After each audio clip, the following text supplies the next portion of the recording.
It's Friday, Feedback Friday, the feedbackiest day of the week. Ha, it's Feedback Friday. It's been a busy week. I don't know about you. And I know it wasn't just for me because there were a lot of moving around, cancellations, people late to appointments, stuff like that. So I know things are really in flux this week. And I want to talk about something. This was sort of a theme. I've been seeing one person directly brought it up. Uh, but it sort of informs another comment I wanted to touch on, and the idea of social constructions. Whereas that's a term people understand, but it's one of those things that I think, as one person said in comments, people hear that and they think, oh, that's somebody telling me it's not real. And that's not at all what it's about. And then another comment about, uh, people, well, men finding worth linked to how much money they make, right? A prestigious job, and this particular commenter, um, uh, lost his job, uh, became a house husband, amazing wife, has a good job. And he says he constantly struggles to find a sense of self worth because guys' self worth is so tied to their careers. And that's socially constructed, right? Because the idea of commerce is constructed. The idea of jobs, paying jobs, the idea that some jobs you get paid for, some jobs you don't get paid for, right? Volunteer work, it's still work, but what's considered a volunteer position, what's considered a paying job, all that is a social construction. That doesn't mean it's not real. And I've known a few guys who are, you know, stay-at-home dads, and they really struggle with self-concept and depression because all it takes is somebody to make a shitty comment, and as much as they try to fight it, it has an impact on them. And as much as, that's very real, because there's a big portion of our sense of self that's tied up in where we fit in the world. And that fucks with people a lot. And so I think this is an important thing to talk about. But saying something is a construct doesn't mean it's not real. And it doesn't mean the feelings that it inspires aren't very, very real. What it means is we can change it, you know? And it, somebody left a very, very lengthy comment about constructs and everything like that. I admit I didn't totally understand what the commenter meant. This person likes to just take digs that you don't understand men, you don't understand men, you don't understand men. He does it quite a bit. And okay, he has a something very vested in this constant battle with me. And okay, it makes him happy. But that's where it's sort of like men are a subset of people. And understanding that way is as much how we're socialized, how that intersects with our innate character, and how much our innate personality is a better term. Our personality, our interest, how much that matches societal expectations. When our interests and preferences match societal expectations, it's like playing the game on easy mode. You flow right through, you don't even notice it, right? But when your interests and preferences don't match societal expectations, the game's being played on hard mode. And it seems those expectations are narrowing just as we're talking about. We use a lot of language that suggests that we're broadening what people can be. But it seems like instead of broadening the number of right answers, we're increasing the number of wrong ones. We talked last week about how, it's okay to be sexually attracted to traditionally attractive women, you know? Um, I'm still reeling from the fact that saying that is important. Um, and of course, this guy was like, as a guy, you got it all wrong. And a bunch of other guys are like, yeah, you totally understand.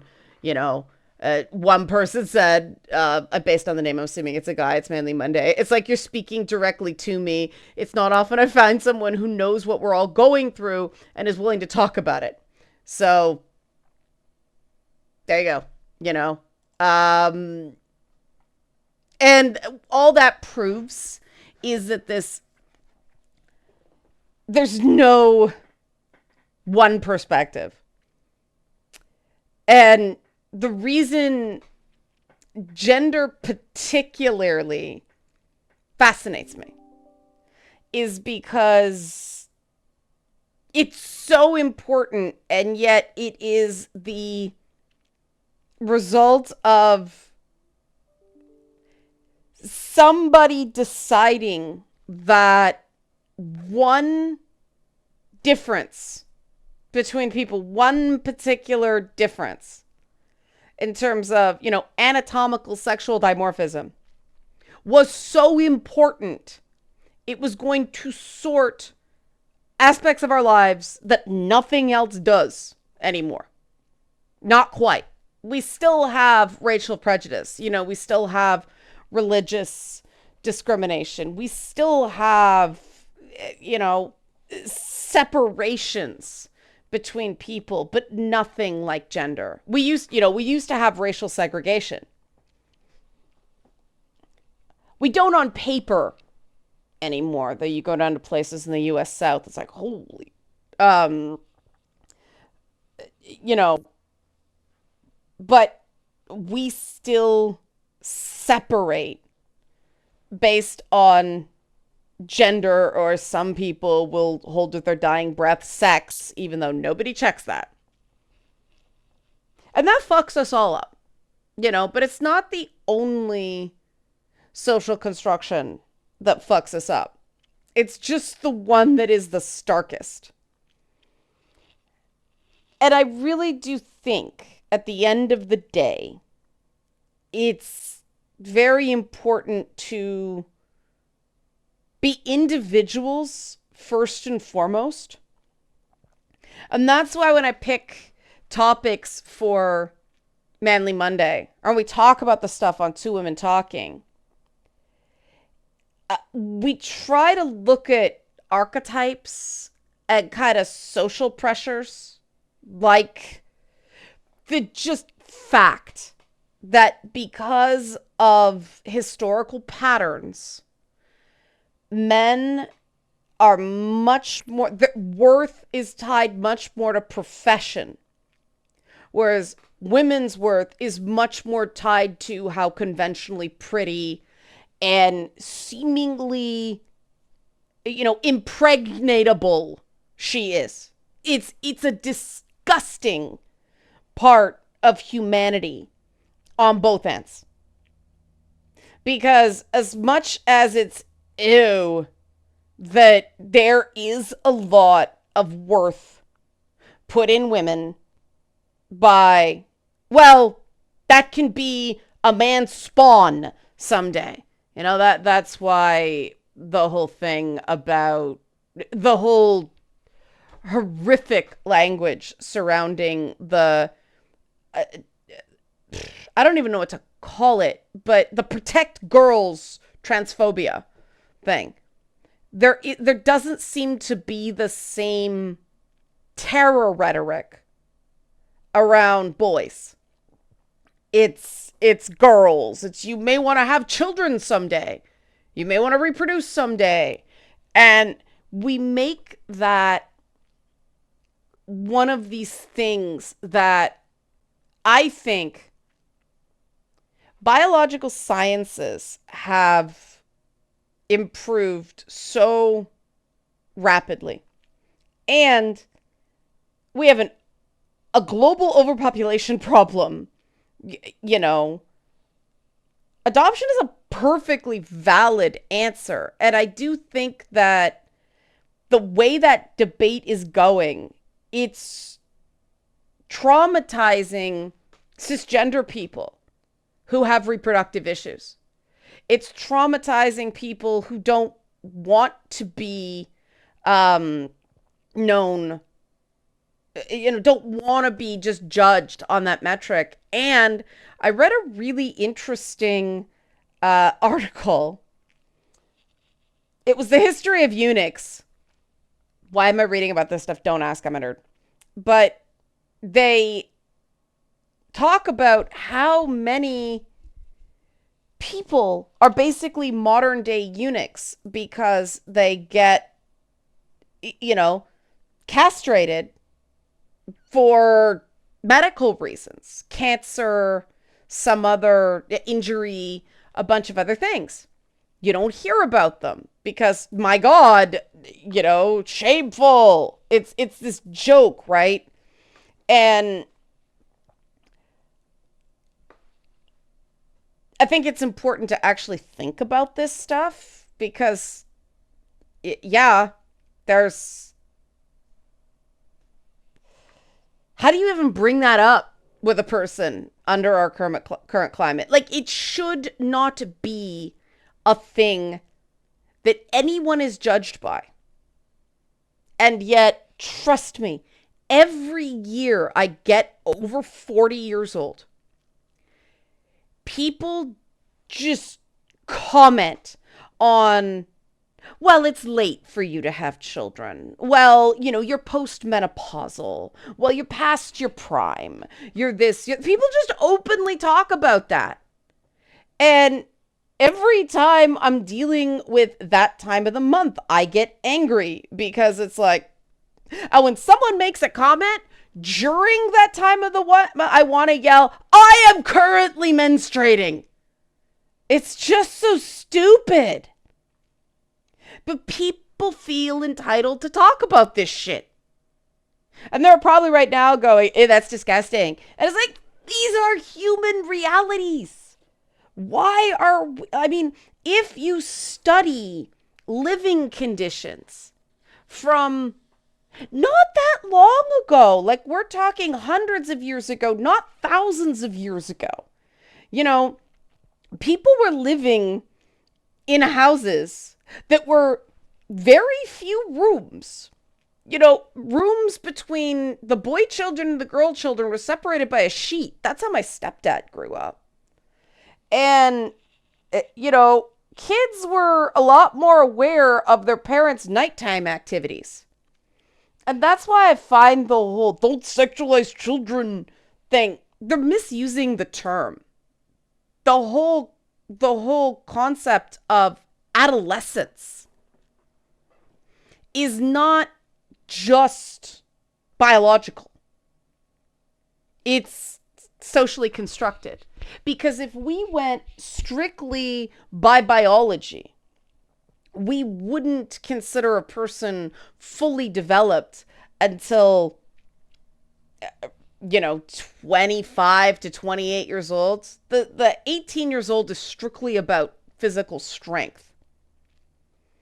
In men, muscular development in men. It has nothing to do with decision making. It has nothing to do with some magical thing other than that. The only thing that we sort of have there is the idea that somebody can't be president of the United States until they're at least 35. Because I guarantee you in this climate, if people could elect Taylor Swift president, though she's getting up there now, isn't she? I know Selena Gomez is 30. I love Selena Gomez. 31. Only Murders in the Building. Highly recommend. But this idea that you are magically an adult at 18. Or, the age of consent at 16. These are all, somebody had to pick a number. And we have gotten so obsessed with laws based on these numbers instead of really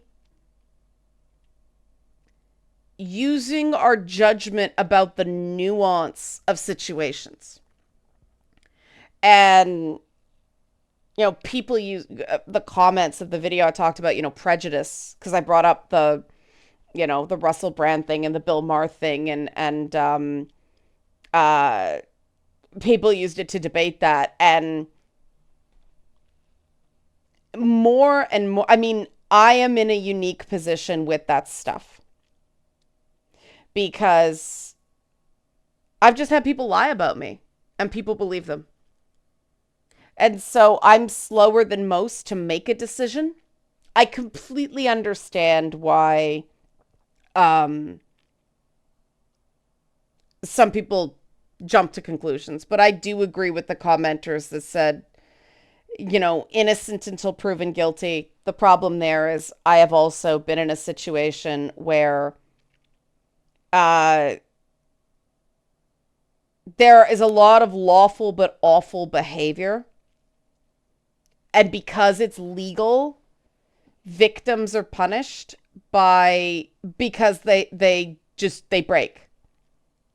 And that's one thing I think is really important to understand. That break manifests differently in men and women, not just because of biology, but also because of what society permits without additional punishment in terms of reactions. And keep in mind, the bulk of my client base is men. I'm happy to work with women. I love my female clients. But the bulk of it's men, and it's just because I make these videos and they go, okay, this is someone I'm going to be able to talk to. But I was talking with a friend about the Astarion for a change in Baldur's Gate 3 instead of Shadowheart. And he and I were talking about the media, like the streaming and the videos and things like that, of people mocking his trauma responses and how fucked up that was. And it is fucked up. I thought the whole reaction to the bear sex thing was fucked up. It's just fucked up. But because this is seen as okay to do to men, which quite frankly is part of the awesomeness of Astarion as a character, because the game does allow people to have that reaction. And then, you learn more about him. And people, he's so difficult to get close to and all that stuff. No, he's not. It's just, you have to do the correct answer for someone with trauma, not the shitty normal response. And that's beautifully written. Like, top notch. As good as Shadowheart is not good. Really well done. And I'd love to be able to have these discussions without somebody jumping on me and saying, as a man, you don't understand. You're off on this one. And it's like, quite frankly, I'd take that commenter more seriously if he ever said when he thought I was right. He's much more focused on, this is wrong, and I just don't hear from him when he can't disagree. But that is someone who, there's an example of, this is a parasocial relationship, which is kind of a construct. He is getting something out of being constantly negative in his responses to me. So, all right, I'm not telling him to stop. Keep going, dude. I don't understand it. I admit. But that gives him something. And this is something that's really important to understand about people. This is what helped me get a lot of progress with trauma. I hate the term healing, but growth. People are not simple. And the only thing that makes sense about humans consistently is that people do things for a reason. The vast majority of people are not psychotic. They're not divorced from reality. They may be dissociative, but dissociation has a purpose. People do things because it is what they perceive to be the least painful option. And having a very strong reactions to things, most people find it embarrassing. But that is less painful than sitting there and having to take something that's making your brain feel like it's screaming. And that's why I tend not to use the term overreacting unless I'm dealing with a troll on the internet. Because that's testing out, right? See if they can take what they dish out. But usually I don't frame things in those terms. Reacting strongly, big reaction, sure. Overreacting, who am I to say? That's constructed. The expectation of a reaction is constructed. And if you read older books, like before the World Wars, men's emotional responses were very, very different. What was considered acceptable, what it was considered okay for tough guys to do. It was when a bunch of, guys came back fucked up from World War One. And a bunch of guys came back really injured and feeling less. The idea of it being kindly to care for these men ended up making them feel like children and catching up on all creatures great and small. And they deal with a World War One vet who has a limp and he's constantly like fixing things in the house and cleaning things up and being useful, and it's such a just subtle nod to what was going on then, because of course the show's set, it starts in 1939. And then World War II hit, traumatized most of Europe and large parts of North America in different ways, and Asia in very real ways. And that set a lot of our social expectations, norms, and, where the lines are for punishment and ostracism. They didn't work. A lot of them were set up with really fucked up ideas about what to do about combat trauma, now known as PTS. They don't work. Pretending it's not happening doesn't work. Oh, that's just the way he is. They did their best. It does not work. It led to intergenerational trauma, and we are minimum 3 generations deep in that. And some people are working to break the cycle. And we're going to get increasing divisions as people do the work and people refuse to. Or people are in denial about what work needs to be done. And there's nothing for it. I mean, I had a lot of conversations with people this week who finally had to start facing their mental health challenges. And I'm finding a lot of men, especially, who are very noble, who have very, very solid moral structures, and they will not allow hypocrisy in themselves. They live very isolated existences because the people around them end up being hypocrites.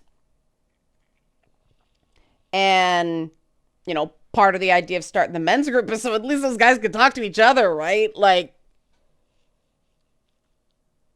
it just seems like shitty behavior became so normalized, people don't realize it's shitty behavior anymore. And the only thing we can do about that is find each other where we make our own norms for our own community that's based on good behavior and not shitty behavior. And the patrons and Ko-fi donors got a Discord link to the Discord we're starting for the men's groups, and I made it a whole bunch of other things as well. Two Men Talking and gaming and all that stuff. They have already given me really good advice. I am shit at Discord. So they're helping me work the bugs out, and then that will be open 2 weeks. We'll see. I mean, it's been really busy, so I've been doing this on Found Time. So that's what's coming up. And yeah, I've been sort of laser focused on social structures because of that. So seeing so many people push back at this is socially constructed as if someone's saying this is not real, made my ears prick up, because right now we're constructing a society via Discord, right? It's just front of mind. So I got to do the coffee, which I didn't do up there. Help support this channel. Become a monthly patron. Patreon.com/LeannaK. Or buy a one-time Leanna Care session for someone who can use it but can't afford it and get access. Coffee.com/LeannaK. Or the GoFundMe for the men's groups. I may expand it. I don't know. I haven't been pushing the GoFundMe because food inflation being what it is. But if you want to support specifically that, GoFundMe, blah, blah, link in the description box. Thanks for watching and have a great weekend.